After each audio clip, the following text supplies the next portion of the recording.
Hi, everybody. This is your friend Daniel Hutchins, and we are back again for another discussion from our friend comicbook.com. Yes, comicbook.com.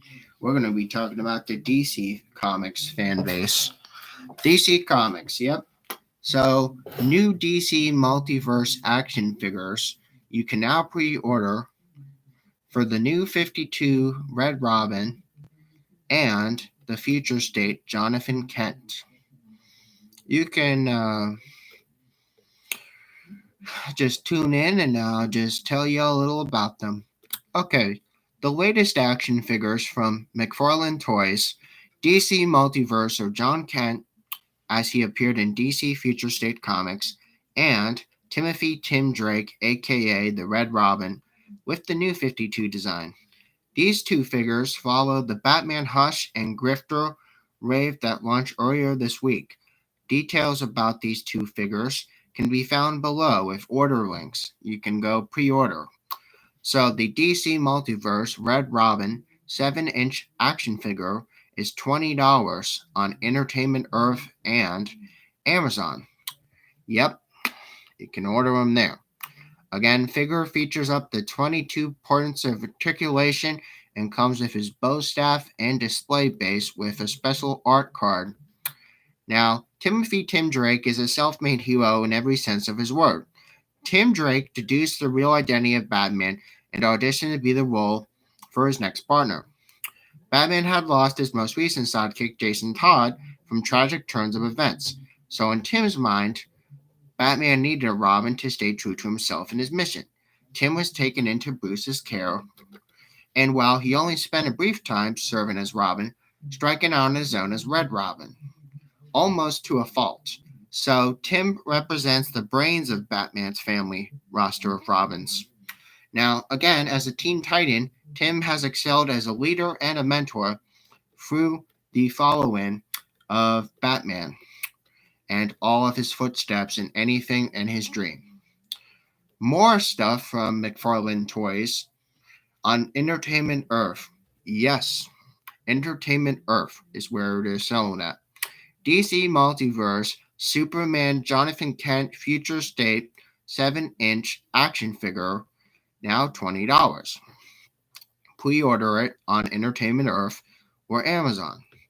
This figure features up still 22 points of articulation with pairs of hands, a flight stand, and an art card. Okay, you want to know more about him? Okay, so after his father, the first Superman, was exiled from Earth, John takes on the symbol of hope to become the new Man of Steel. As Superman, he stands ready to protect the world, using his incredible superpowers to prove himself and the people in Metropolis with that famous S shield on his chest was deserved. You can keep track of all the latest and greatest new McFarlane toys here on comicbook.com. Disclosure: Comic Book is owned by CBS Interactive, a division of Viacom CBS, and you can sign up using the link for Paramount Plus here on comicbook.com. Okay, guys, so you want to know what else is going on in the universe? I can tell you. So this is going to be embedded inside this same video. Shazam. You want to know what's going on with Shazam? I can tell you what's going on with Shazam. Okay? So Shazam. Fury of the Gods director has explained why he never wants to make a Justice League 2 or Superman movie. Okay, director Sandberg definitely has his work cut out for Shazam 2, Fury of the Gods. The film has moved up from June 2023 to December 2022. This has pushed up the timeline for a lot of behind-the-scenes works to get done. Sandberg recently freed up some time to answer some fan questions on Instagram.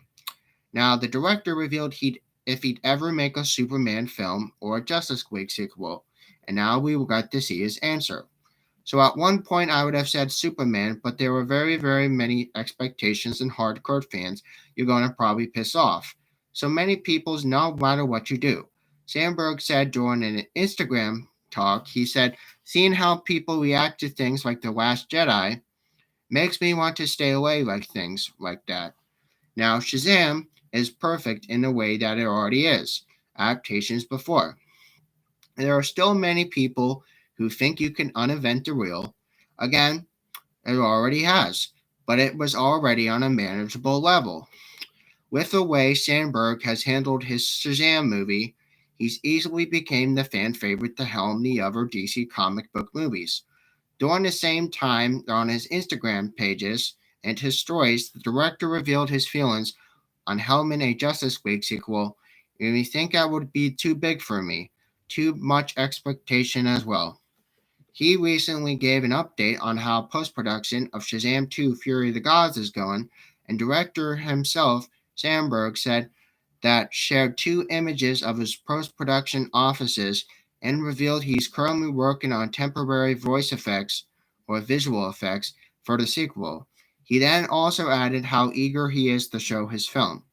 Making 10 for the voice effects and visual effects in the post production offices, still using the old copy of Action Essentials number 2 from Video Co-Pilots, especially for the smoke during Shazam transformations. Now, again, post production offices are no window, but again, we get really spoiled with the pre production office seen from these second images. But we still want to preserve the first one as since it's in LA and we kind of sleep on my bed every night, he said. But one of the director's followers of post production have been going around and saying, run into issues with the director added? Well, he said going good, eager to get some visual effects or voice effects in there so we can show it to people and see how it plays. Okay, so the cast of Shazam Fury of the Gods is basically all the same names of the Shazam family, and on top of that, there are some new cast members that are going to play as villains. Okay, so Shazam Fury of the Gods is set to release on December 16th of 2022, which is this Christmas. Yes, this Christmas. So, do you think David F. Sandberg is right? Would you direct or helm a Superman or a Justice League? Let us know your thoughts in comments or hitting us on writer at Nate Braille up on Twitter. Okay, so, alright, guys. You want to know what's going on with the Blue Beetle? I can tell you what's going on with Blue Beetle. Now, since, I don't really talk about Blue Beetle that much, we're going to be talking about him. Sharon Stone in talks to play a villain for DC's Blue Beetle movie. DC's next project, or one of their next upcoming projects, Blue Beetle movie, has started to cast its antagonist. Now, on Tuesday, it was announced from The Wrap that Sharon Stone is lined up to play a villain in the movie, which will star Cobra Kai's star and the actor who's going to play Blue Beetle. Again, there are award-winning actresses also going to play the roles, also as the villain. Now, again, Stone's character being named Victoria Cord is now to procure the interest of some DC fans. Yes, some DC fans. Now, given the fact that Ted Kord was the second Blue Beetle from the comics, Ted has not yet been confirmed to make an appearance from the film. So, Kord Industries is shown in backgrounds of this concept of the Jamie's Blue Beetle costume, but it is possible Victoria can also be gender bent versions of Jarvis Kord, who is Ted's uncle from Kord Industries, has also had ties to Carapax in the comics. Now, Blue Beetle will also follow Jamie, who in the comics is the third character to take the role of Blue Beetle, following the death from Ted Kord. This cast is also including some other people as well. Again, so created by some people, the tenure significantly changed the Blue Beetle comic books. Egyptian scarabs that give hero powers to anciently align to the origin and provide some extraterrestrial suits of armor. Now, eventually, Jamie would go on to serve as a member of the Justice League or Justice League International or Teen Titans or Young Justice and Secret Six. But until then, we have to kind of see what his movie is like. But this is really going to be a stepping stone in his life, he said. Again, we're trying to build this up with recreate the chemistry from that of the comics. Again, are you excited for DC's Blue Beetle movie? Let us know. And what do you think about Sharon Stone joining that cast? Share your thoughts in the comments below. Blue Beetle is set to release in theaters on August the 18th of 2023. Okay. So again, guys, you want to know more about the X-Men, War of Earth 3, Astro City, and more? I can tell you. So it's almost another new comic book day again, which means new releases are now hitting stores on digital platforms. Now, again, each week, the weekly poll from comicbook.com team has highlighted the new releases that have us more excited about another weeks of comics. Rather than just release all the most prominent publishers and small press, brand new issues of ongoing series, original graphic novels, and collected editions of old material, whether it involves capes, cows, or other genre, it can also be excited for comic books this week. So we're going to tell you in the weekly poll. This week we have the new era of the X-Men beginning, the War of Earth 3 continues, and Astro City returns, plus some people doing Teenage Mutant Ninja Turtles, Jonathan Hickman's X-Men as an omnibus, and Hulk's grand design, and more. What comics are you most excited for this week? Let us know in the comments. And again, we're looking forward to let us know. Again, I'm not going to go all into specifics of all these stories though, but I'm just letting you all know that there are some new books that are out on stores and digital this week. Okay, so I kind of just wanted to just read the introduction of that, so just letting y'all know what's going on. Okay, you want to know what's going on with the Riddler? I can tell you what's going on with the Riddler. Yes, the villain Riddler from Batman. So the Riddler from Batman has a website seized by Gotham City Police Department. This was also hot today. So the Riddler's Riddler's website has been seized by Gotham City Police Department. Since Batman had premiered in theaters already, fans have been refreshing themselves and looking for more updates. They got one of this week, but maybe it's not the one they've been wished for. Gotham City Police Department has stopped the cryptic messages of a villain who's leaving behind eager theater goers. We know this as the Riddler. Yes, the Riddler is updating his fans on what might be coming next for Gotham City. However, Director Reeves and his crew have been placing little kernels around here that pay off some point down the road with hidden mysteries. The thing is, it's certain the Batman sequel will be moving on to another bad guy in the second movie under Director Reeves. So it feels like it won't be ending up any everyone expected.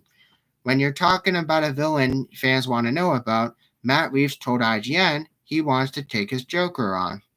But this isn't just a conference of crime we're talking about. We're talking about something else. Okay, so he's held a very suspenseful way, as you visually might know, but I wanted to create an iteration of him to feel distinctive to the new and the right to back to your roots, director said. But explained to his outlet, he's very much like that from the idea of the silent film The Man Who Laughs. Again, you can't really stop smiling though, because again, we make Mike Marino and we think about that and we're like, okay, Elephant Man, because we love David Lynch. And it's like, okay, yeah, something here and there, something there, Vata criminals, yada, yada, yada, Christopher Nolan thing. Yeah, the scars, yeah, we got that. So what is the something that's been touched on the birth and congenital disease of was people from smiling? Okay, so the very dark reaction to it is that people spend their life looking at him and things go outside your head. Again, what do you think you should see for a Batman sequel? Let us know in the comments. Okay, you want to know about a new Robin series? I can tell you about a new Robin series. Okay, DC has a new Robin series and they have a competition. Now, over the years, DC Comics have introduced some compelling characters and concepts of heroes and villains and more. Fan favorites in their own right. Now, if you've been waiting to see an underappreciated favorite get spotlight, DC is here to help. Now, with a twist, on Tuesday, DC has announced those first details surrounding the 2022 Robin Tournament, which is a new series competition based all on Robin. This allows DC and their fans to potential titles on what would become a series. The second year DC held this contest after 2021 vote resulted 6-issue Robin miniseries from Tim Seeley and Baltimore Vivas. The first round of the year's festivity presents 16 different possible titles. The fans are able to vote based on the titles via Twitter, Instagram, or DC Universe Infinite Community Forum until April the 3rd. Now, this time, it's just outside the Vampire Batman, factoring in the Suicide Squad pitch. Also focuses on more things like Hawkman, Hawkwoman, Black Canary, Green Arrow, and surprisingly, Captain Carrot and Darkseid. Again, after 8 books are chosen in the second round, DC will then respectively have a writer, an artist, and cover artist for the second round and vote in for April 5th to April 10th. The contest will be a whole run-in all the way up to May the 17th. Now you can keep on scrolling to see international matchups for the DC Robin tournament of 2022. Share your thoughts and then have your comments below. Again, we have Hawkman and Hawkwoman versus Wildcat. And then, of course, we have the Question and Constantine and the Demon. Okay, so then we have Suicide Squad and Batman Dark. Okay, so Firestorm and Kid Flash. So you kind of get the idea. You kind of have to pick a story of the 2 stories. Black Canary and Green Lantern. And then Ghost Tour from Hell versus Animal Man. And then Green Lantern versus Captain Carrot and Darkseid. Okay. So you kind of get the feel, guys. You kind of get the feel. Superboy versus Cyborg. Okay. So now we're going to be talking about Green Lantern's son.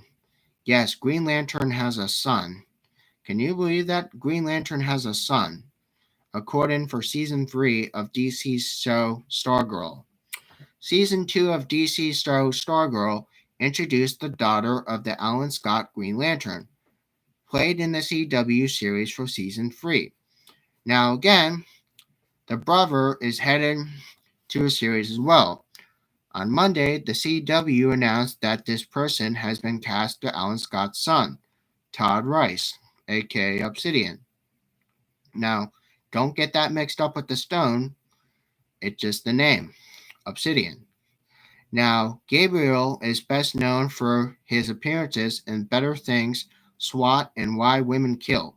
He's also appeared in upcoming horror films The Death That Awaits, filming from the Season 3s of DC's Stargirl, which has just wrapped up a few weeks ago. The groundwork for this arrival of this character has laid groundwork from Season 2, which also saw that they're not learning to control their powers but looking for Todd, from whom they separate since childhood. This has been a Helix Institute of Youth Rehabilitation.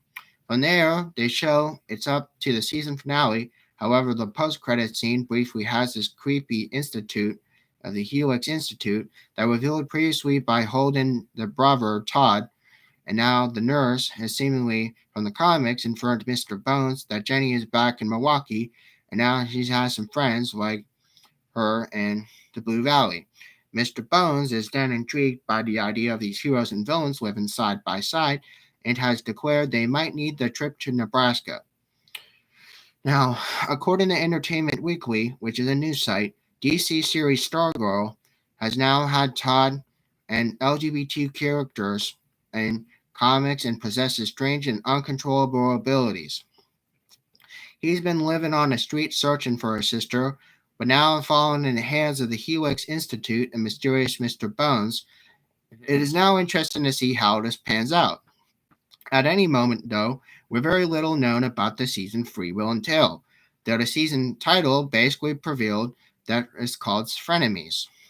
Now, again, ahead of Season 2, showrunner Geoff Johns, who is a famous writer, suggested Obsidian might be too far beyond his sister in terms of character introduction from the series, teased various elements to the series would address later.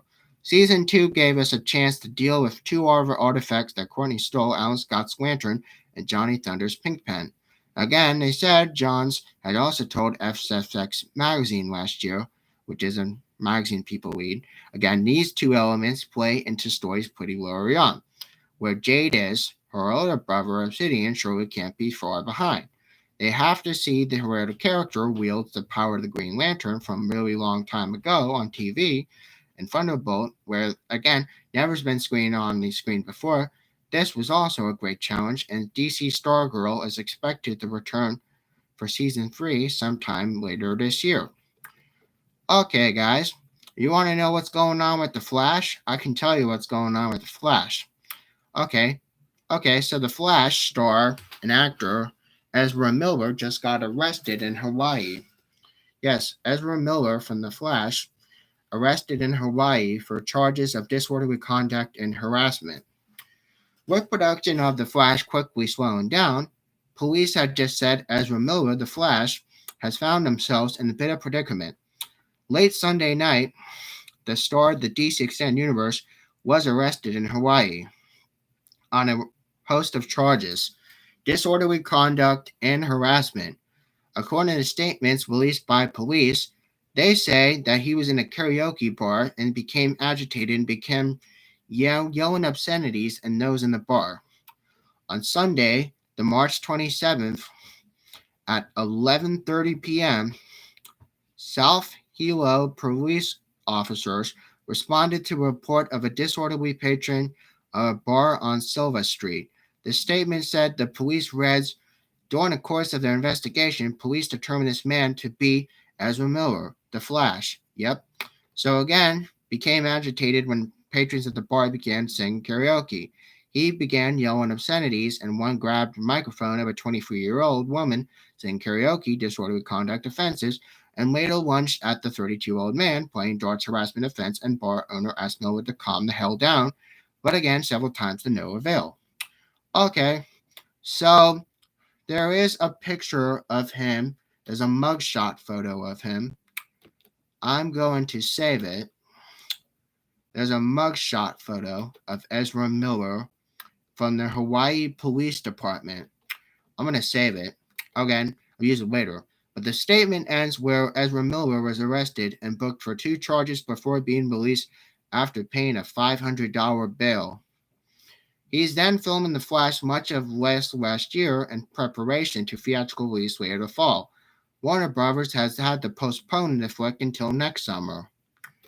Okay, so in a way, there are a few villains, or so-called villains, and again, in another way, you might say that Miller has explained during DC Fandom in October of last year that things are going as because they make no sense, cryptic and mysterious, which is for a villain his air of mystery surrounding him until they popped out.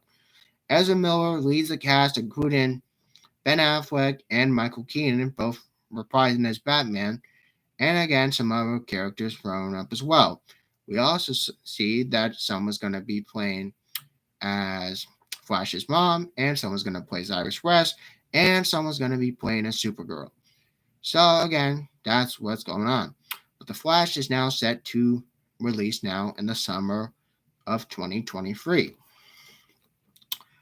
Okay, guys, so that's what's going on. So I figured I'd fill you guys in with some stuff. So again, let me know your thoughts about the stuff I've shared from comicbook.com. And you have a great day. I'll see y'all around later. Bye, everybody.